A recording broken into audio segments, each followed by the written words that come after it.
Next breaking Andhra నుంచి జగన్ హయాంలో 3,500 కోట్ల లిక్కర్ కుంభకోణం జరిగిందని కేసులో నిందితులందరూ జగన్ సన్నిహితులే అన్నారు టీడీపీ నేత వర్ల రామయ్య.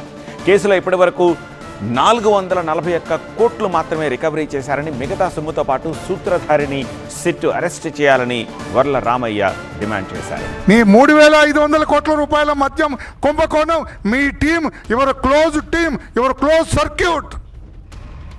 నీవే వాళ్ళు, వాళ్ళే మీరు. ధనుంజయ రెడ్డి మీరు, మీరే ధనుంజయ రెడ్డి. రాజుకస్ రెడ్డి మీరు, మీరే రాజుకస్ రెడ్డి.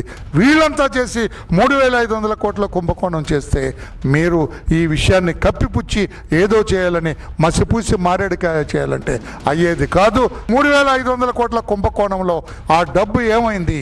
441 కోట్ల రూపాయలు మాత్రమే సీజ్ చేశారు. అన్నిటిని కూడా కూలంకషంగా దర్యాప్తు చేసి అంతిమ లబ్ధిదారుని కూడా పట్టుకోవాలని, ఈ కేసుకు ఒక లాజికల్ కంక్లూజన్ ఇవ్వాలని చెప్పి కూడా సిట్ని కోరుతున్నాం. నేను జగన్మోహన్ రెడ్డి గారి ధైర్యానికి నేను చాలా సంతోషపడుతున్నానండి.